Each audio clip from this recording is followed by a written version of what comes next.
Hi everyone, it's Brenda back again with another episode of Three Uniques. I'm really excited to introduce you to Megan McAllister. Hi Megan, how are you doing today? I'm awesome. How are you, Brenda? I'm great. So just so everyone knows, Megan is an HR consultant out of Vancouver, Canada. So Megan, why don't you tell us a little bit about yourself? Sure, happy to. Thank you. Hi, everybody. My name is Megan McAllister, and as Brenda said, I work as an HR consultant for my own company, Megan McAllister HR Consulting. And the mission of my company is to create a ripple effect of better workplaces and happier people. And sort of put simply, I care very deeply about making work better. And I live with this belief that we're all meant in our life to not just survive and live, but we're here to thrive. And we spend a whole heck of a lot of time at work. So I'm here to create workplaces that are more supportive of us thriving. And I do that through my HR consulting work.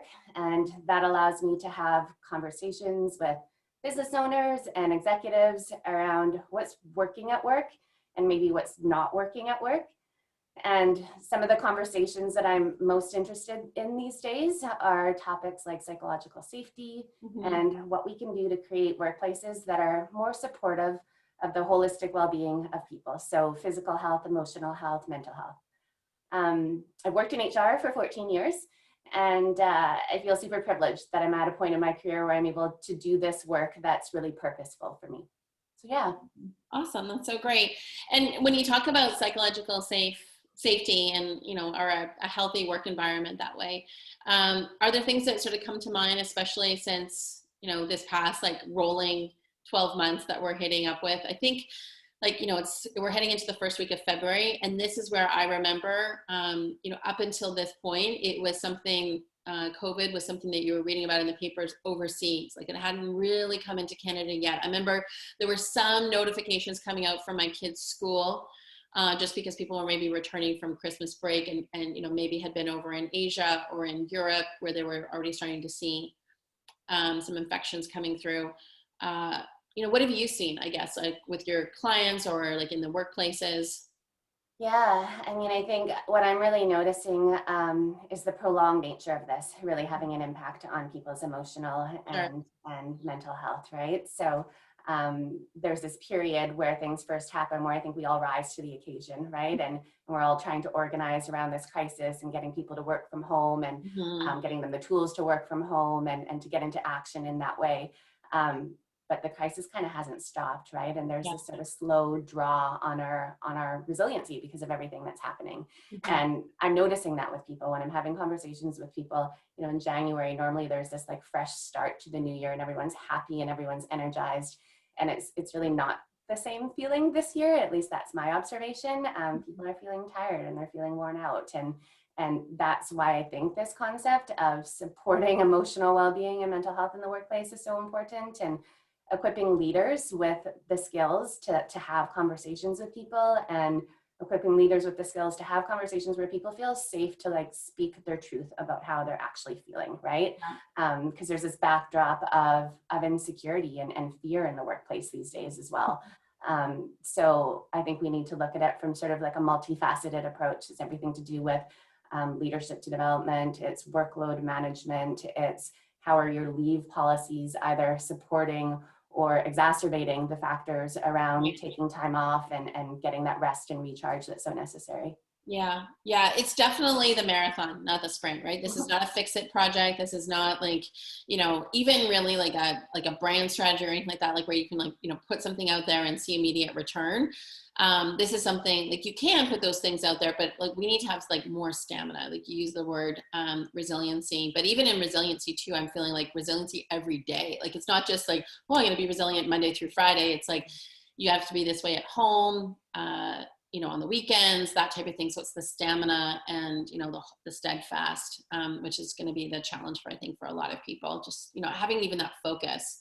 I find for myself, it's just, again, eliminating a lot of the noise, like, kind of creating my sort of top list of things that I feel are really important and, not worrying about the other stuff. Right. So I tend to like, just get stuff out of my head. Like, this is like my to-do list. Awesome. I'd rather have it on a piece of paper than in my head. Like, and then, bogging me down with like, oh my gosh, when am I going to get this all done? And all these other things. along with seeing what's happening in the news and what's happening with COVID and hearing, you know, pressures from other people.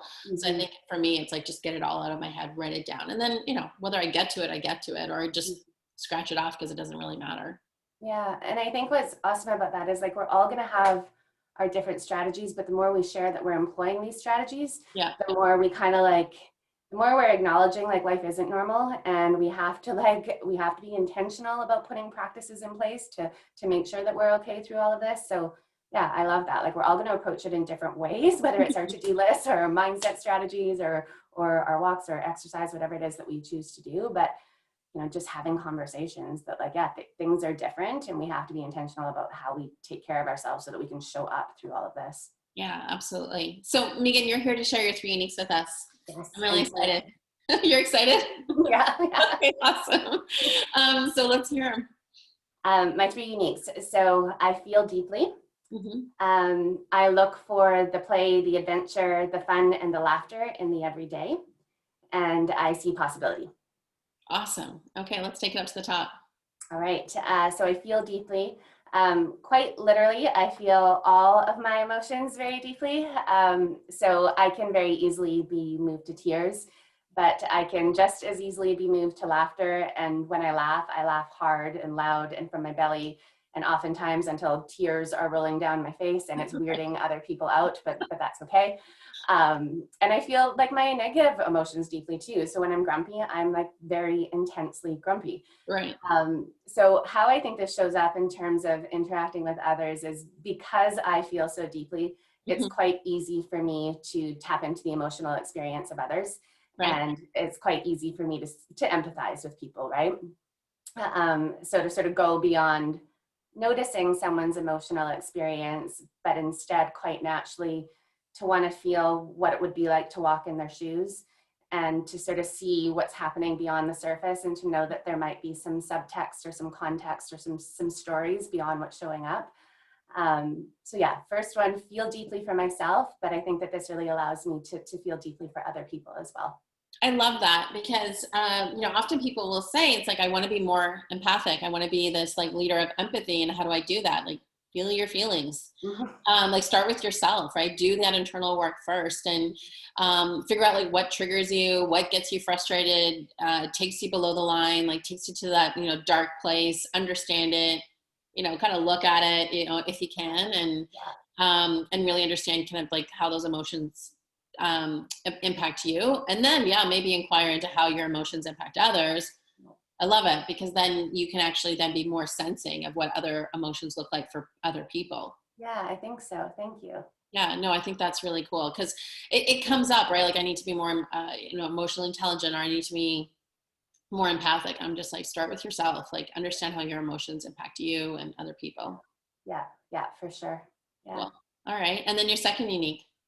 Yeah, this one I think is my favorite one, actually. I spent some time reflecting on this one. So I seek the fun, the laughter, the adventure, and the joy in every day. And I think that this really goes back to childhood. So I was raised by a single mom, and I also had 2 aunts that were quite influential in my life, and like in my childhood life. And all 3 of these women are quite fun and funny and adventurous. And going back to, as far as I can remember, I remember having these adventures where these sort of funny and crazy things would happen, and we still tell these stories all these many years later. And I realized that like it was just like the walks to the park, or the trip to McDonald's, or the bus ride. But it was sort of like this spirit or this orientation of finding the fun and the adventure in the everyday. And I feel like I've brought that into my adult life. And I really recognized this, I think, a couple of years ago, when I realized that I'd go to work and I'd tell stories of like something that had happened in my day or on my way to work. And on more than one occasion, I've heard, Megan, you need to write a book. You have to write this stuff down. All these crazy things happen to you. And I kind of thought about that. And I realized like it couldn't be such that I just had a disproportionate amount of strange things happening to me. Instead, it kind of has more to do, I think, with my orientation with the world. And the fact that I'm kind of looking for it, right? Like I'm looking for the adventure, I'm looking for the play. Yeah, it probably just pops off the screen for you, right? Yeah. And I kind of like, it pops off the screen. I think like I hold it, I notice it, I talk about it, I celebrate it. Mm-hmm. And it's a fun way to be, to be honest, right? Like it's a fun way to live your life. But I think it also has like applications at work too. Like we spend a lot of time thinking about leadership qualities, and we talk about emotional intelligence, and we talk about communication skills. But I think when you're someone that doesn't take yourself too seriously, and you have this spirit of fun and play, I think that there is this ability to connect with other people, and there's this ability for people to sort of trust you. And when you're operating in that orientation as well, I think that it also breeds like creativity and innovation, and you get sort of the best thoughts from people, right? You get a really good energy around things.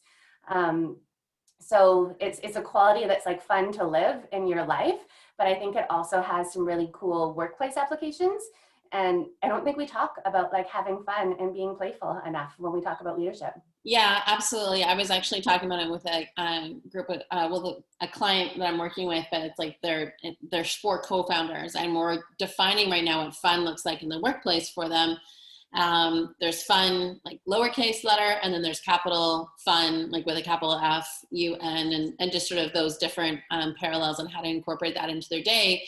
Some of it could be like, lowercase could be, just adding reflection to your day. And that conversation is fun, it's uplifting. And then fun is like, yeah, look, we're going to go when we can actually like be together in the same room. But like, maybe some of those things are, doing an offsite, right? And going up to a mountain and, doing hiking or something exhilarating from that standpoint.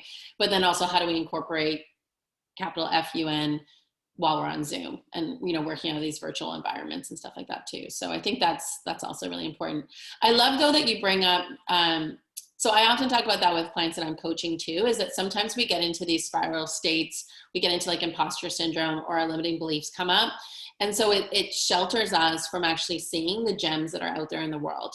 And then like once we actually step into like our vision about like who we want to be, and we declare that, which is what you're doing really on 3 Uniques, is, putting yourself out there. There's 7.5 billion people on the planet. Someone's going to watch this video and go, wow, like I need those uniques, or I need Megan in my life, or whatever that looks like in some sort of capacity.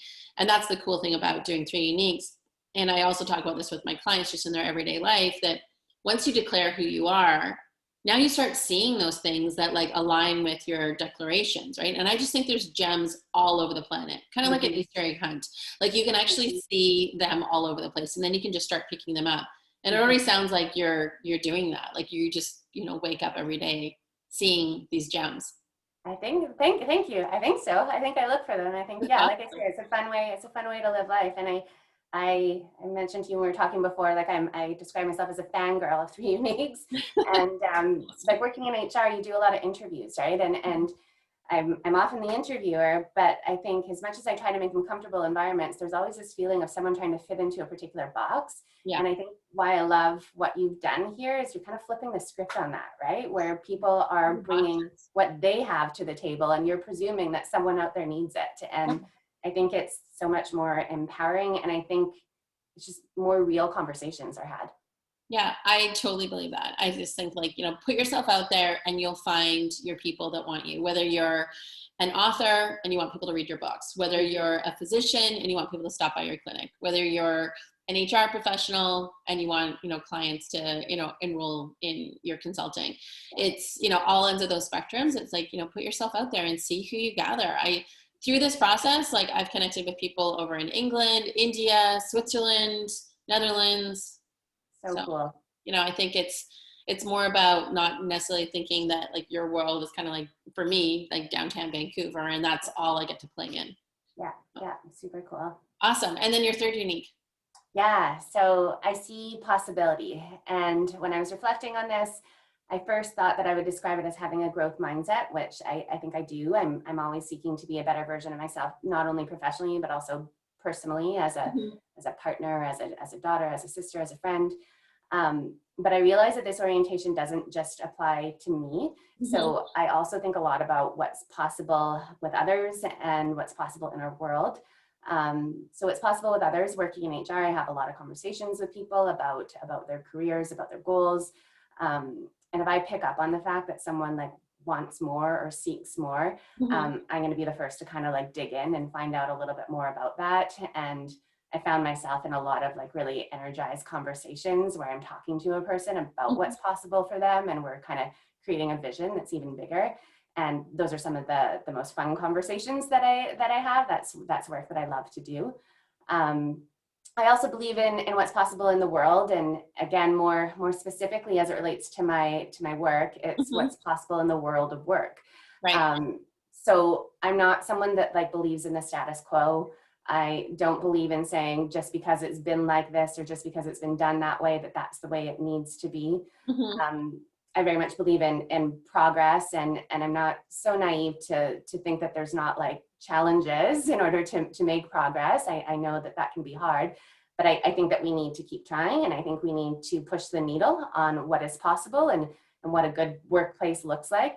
And in my company mission, that statement around ripple effects of change, I very much believe in that. I believe that enough of us, enough of these little changes done consistently enough, I think that that is what creates big change. And that gets me like super inspired and makes the hair on my arm sort of stand up. So yeah, seeing possibility for me and for others and for what's possible in our world. So cool. I knew there was a reason why we're connected. That's awesome. So Megan, when do you know you're fully living your three uniques? Oh, Like what shows up for you? What are the signs or indications? like inspiration and connection. I have this sort of I have a quadrant of 4 values that I sort of live my life by and I keep coming back to, and they tell me whether I'm on the right track. So when you asked me that question, the inspiration and the connection came up. So when I feel like I'm talking to people or in places where I'm either feeling inspired or where I feel like I'm in a position to inspire other people. Mm-hmm. And when I'm having conversations like this, right, where I'm feeling like a connection and I'm again getting energized around what's possible. Yeah. Okay, cool. And what's something that you've invested in the last 3 years that's given you like massive payoff? Yeah. I've done quite a bit in the last few years. One that's been really transformative for me is I took a course called Mindfulness-Based Stress Reduction. So Mm-hmm. I'd sort of dabbled in meditation, but not sort of gone fully into it. And I was at a point in my life when I was dealing with a health issue and really needing some help and some Mm-hmm. support, and knowing I needed to do something. And I took this program thinking that it would help with anxiety that I was dealing with at the time. Right. And it ended up being really transformative for me in terms of being able to observe my own thinking patterns Mm-hmm. and learning a lot more about how to be self-compassionate with myself and my crazy human being thoughts that I have from time to time. And it was this real gift. Like it felt really transformative because I sort of signed up for one particular purpose, but the learnings that I got were so much more profound than I would have thought. That's usually the way it is, right? So that's that investment, right? It just compounds even greater. Yeah. Yeah. Awesome. And it's great that you take that time out to invest in yourself. And thanks for being also very transparent about anxiety. Like it's our previous conversation, right? The best way to overcome it is to vocalize it, talk about our vulnerabilities. And if we can create an environment in the workplace where people can be brave to do that and put that forward, then, yeah, I just think it's going to be such a better workplace and better world ultimately Me for people. too. Amen to that. Yeah. Yeah. Awesome. Megan, I want to say thank you for being on Three Uniques today and sharing more about you and what lights you up. It's been really inspiring hearing your story today. So thanks for coming on.